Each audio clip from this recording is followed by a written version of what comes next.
Já que o pessoal gostou da minha blusa nova no último vídeo, recebi alguns elogios, decidi fazer o quê? Vestir ela de novo para esse vídeo, mas eu tenho uma justificativa. Dessa vez eu tenho uma explicação porque essa é uma blusa especial para um vídeo especial que foi o one shot especial de Death Note que saiu essa semana, na segunda-feira mais especificamente, né, de forma oficial, pelo aplicativo da Manga Plus nas línguas em inglês e espanhol. Vamos torcer para que um dia eles ainda traduzam em português para a gente ter uma tradução oficial bem certinha para facilitar o acesso aqui no Brasil, mas por enquanto vocês podem ter achado aí facilmente a versão em português pirateada por aí, né? Por enquanto tem que apelar para isso, mas finalmente eu consegui ler esse one shot agora na quarta-feira, acredito que ainda vou conseguir lançar nessa própria quarta-feira antes que fique muito tarde, mas vamos começar a falar desse Death Note, galera. Vamos começar a falar desse one shot porque teve uma parcela da galera que não gostou, que realmente, tipo assim, não gostou mesmo. Eu fiquei, mano, não é possível, cara, não é possível. E teve a galera como eu, que eu gostei.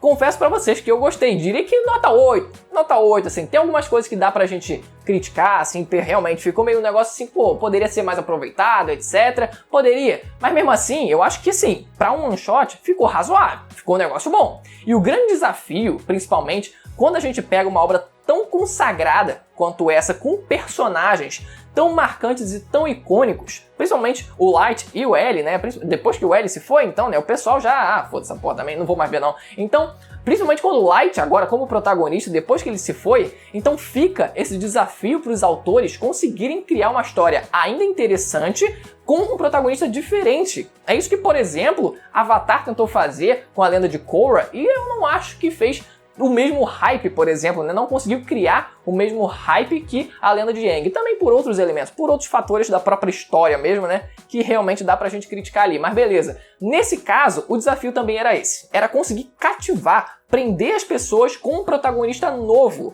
E com um protagonista que tinha uma proposta completamente diferente. Porque se a gente pega e compara os dois personagens, o Minoru Tanaka, que é o protagonista desse one shot, era justamente o tipo de pessoa que o Light detestava. Ele descreve o Minoru, quando ele ainda estava vivo, como uma pessoa que ele detestava, como ele não queria ser.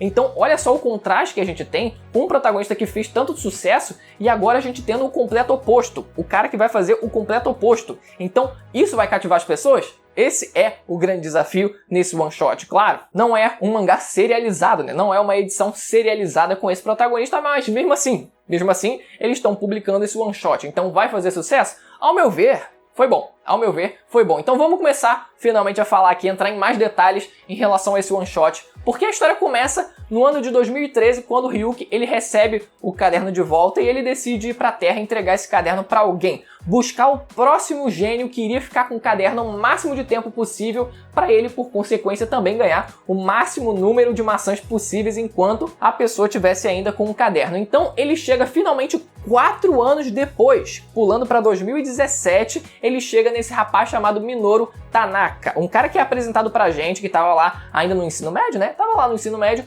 como tendo um QI de 142. Então essa já é a primeira impressão que a gente fica, ih, caraca, já achou o gênio. Já achou o gênio que ele queria. Parece que é tão fácil, né? Vamos achar aqui os maiores gênios da Terra aqui. Não, peraí, deixa eu ver aqui. Ah, esse cara aqui mesmo.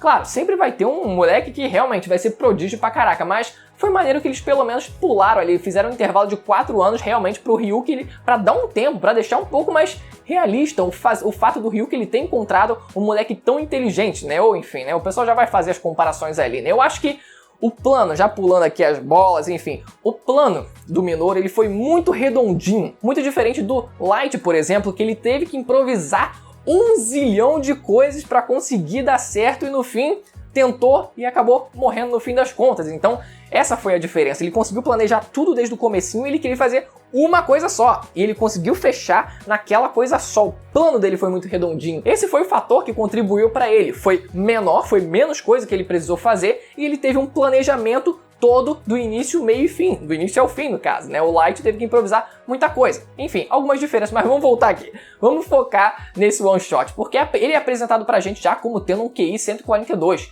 Então a gente já fica, pô, tá aí o próximo gênio, fácil demais. Só que logo depois, essa imagem de, olha só, possível gênio já é desconstruída pra gente, porque ele mesmo assume, quando ele bate de frente, quando ele conhece o Ryuki pela primeira vez, ele já fala pra ele, né? Olha só, eu não sou gênio nenhum, cara. Esse teste de QI pode ser só porque eu pratico muito esse tipo de teste, essas coisas assim. Vejo muito programa que fala sobre isso, então eu acabo tendo um pouco mais de prática com isso. Não significa que, eu tenho dificuldade, por exemplo, eu não sei inglês, eu não sei as outras matérias. Não acho que eu seja um idiota, né? Não acho que eu seja burro o suficiente para ser chamado de idiota, mas não é lá essas coisas. Então é uma crítica aí, provavelmente por tabela dos autores, né, a esse tipo de teste de QI, que por coincidência, antes de gravar esse review, eu decidi fazer um, porque eu nem lembro se eu já fiz algum na minha vida. Eu fiz até a metade porque demora muito pra fazer, 40 questões assim, mas é aquilo. Realmente, tem um trabalho ali de lógica e compreensão e lógica que você trabalha nesses testes. Você tem que estar, caraca, mano,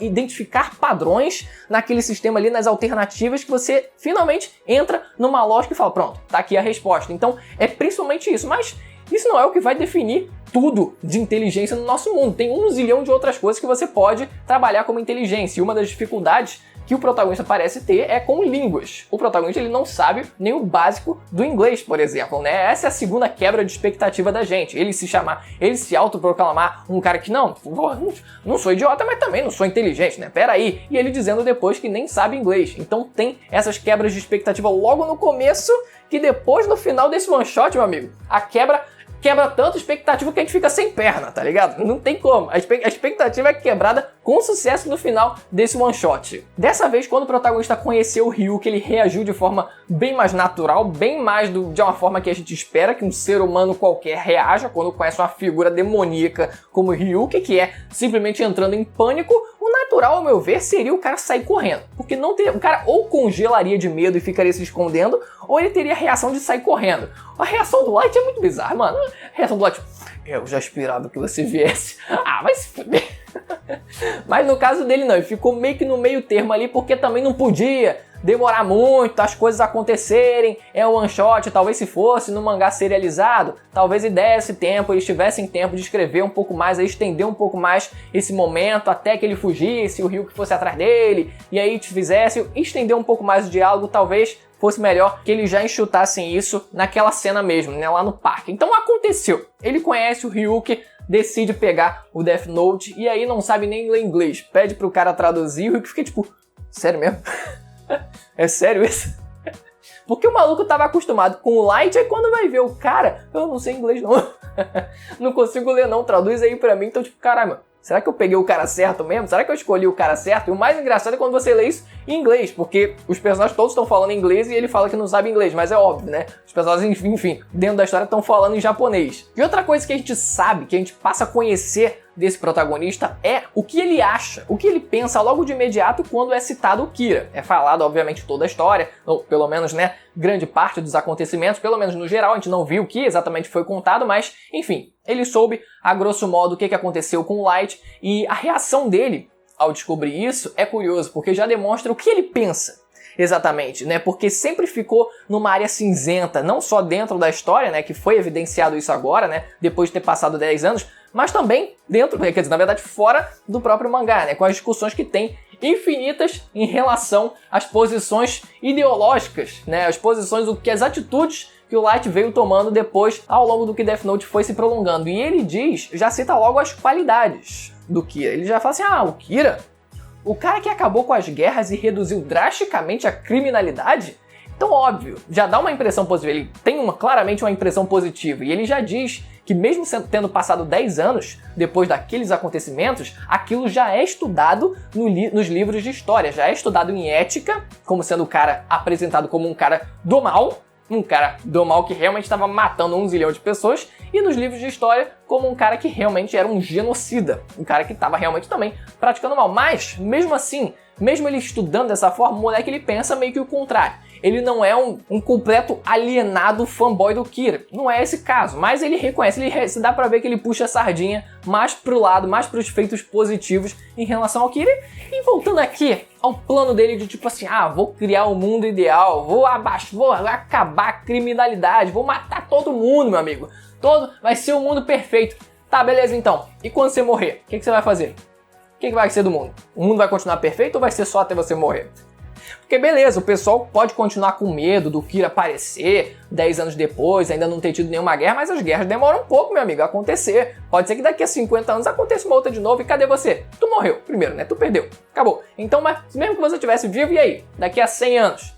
Vai continuar o mundo ideal, meu amigo? Então, o mundo ideal é só enquanto você estiver vivo. E falando sobre o mundo, é também falado sobre o cenário atual que o mundo vive, né? Não só em relação a essa questão das guerras, em relação a como o mundo reagiu a toda a atuação do Kira 10 anos atrás, mas também aos avanços tecnológicos, principalmente em relação a isso, principalmente a tecnologia da informação, da comunicação, como agora o mundo está muito mais integrado, com informática muito mais avançada, com técnicas, enfim, formas de investigação, de cyber a porra toda, que consegue chegar nos caras assim, realmente, cybercrime a parada toda, e cheio de câmera em tudo quanto é canto.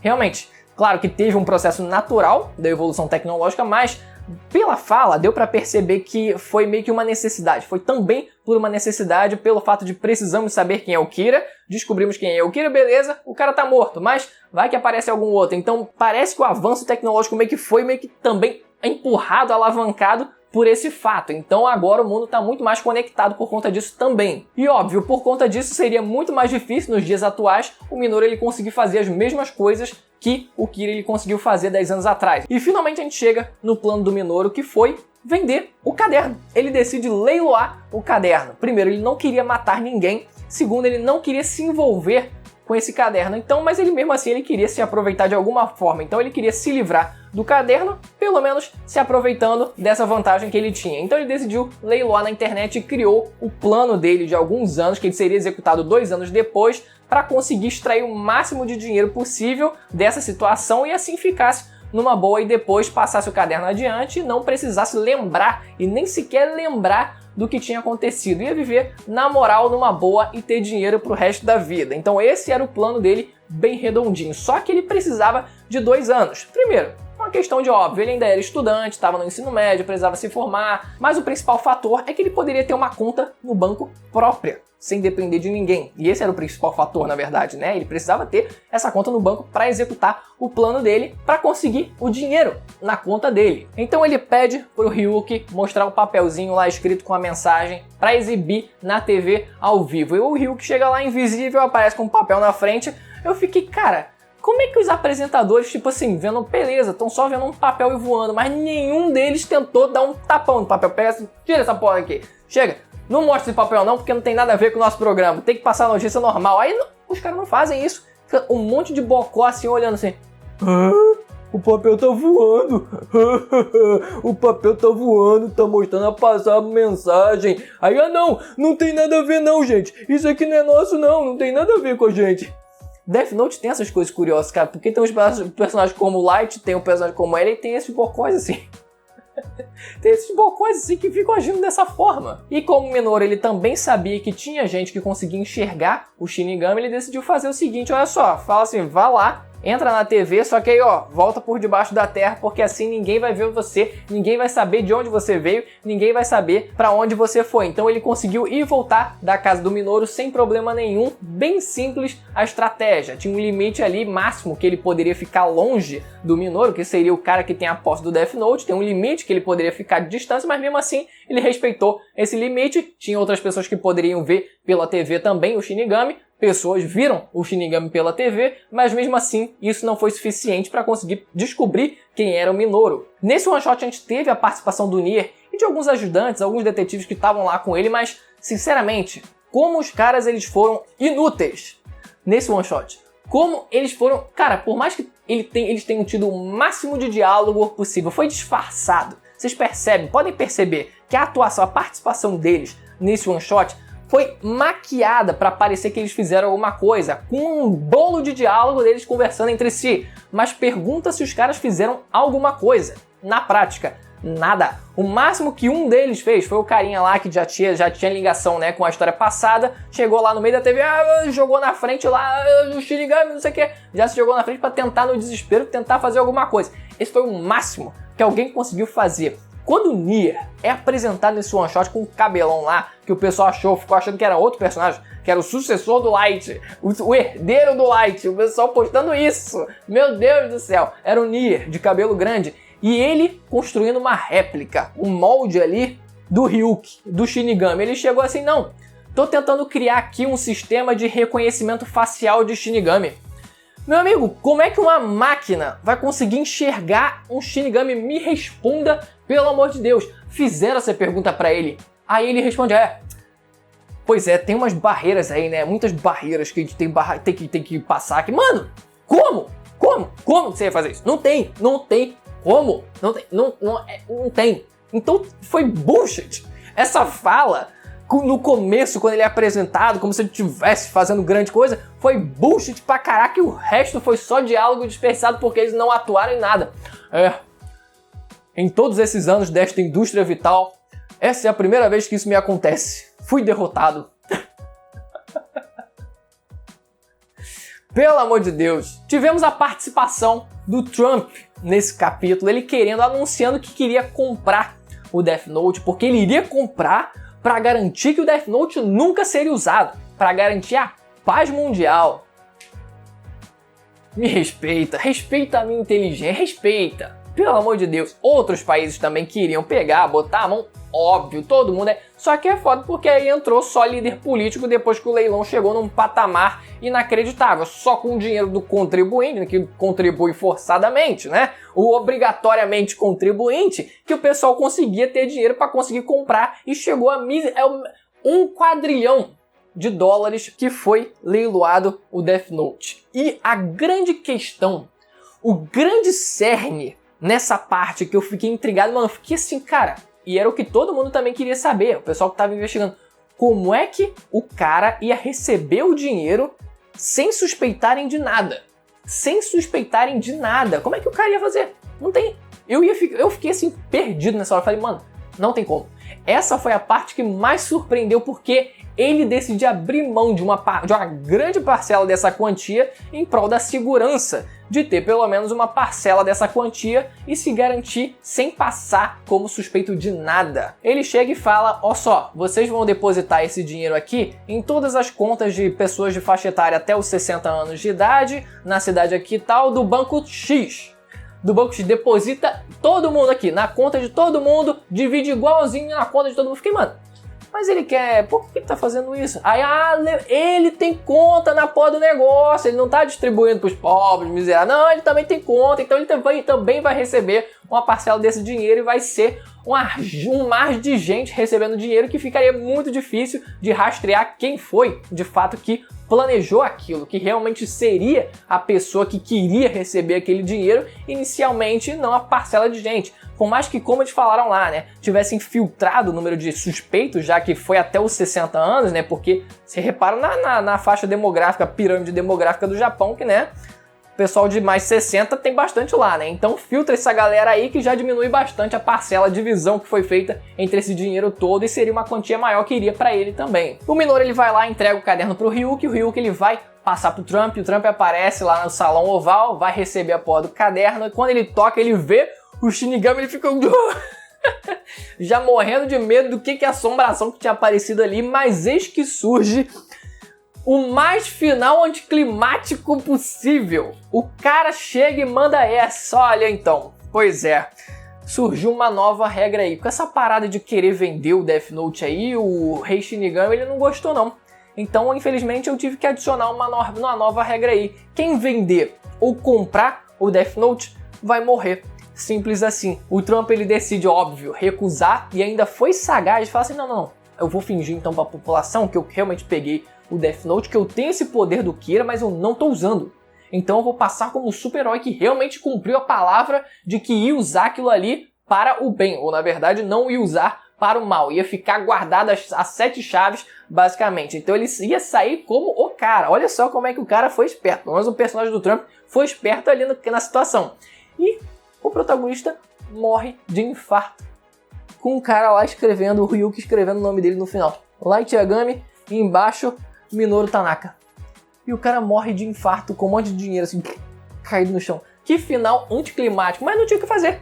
É tipo tu botar o Exódia no campo lá do Yu-Gi-Oh! Tu vai fazer o quê? Vai só esperar a morte. Porque vai, lança aí o obliterar aí, porque não vai ter mais o que fazer. Ele não tinha o que fazer e morreu. Sem nem a gente ter, tipo, uma reação dele, tipo, caraca, eu tô morrendo de infarto, o que tá acontecendo comigo? Ué, eu perdi, mas eu ganhei, o que tá acontecendo? Nem isso a gente teve.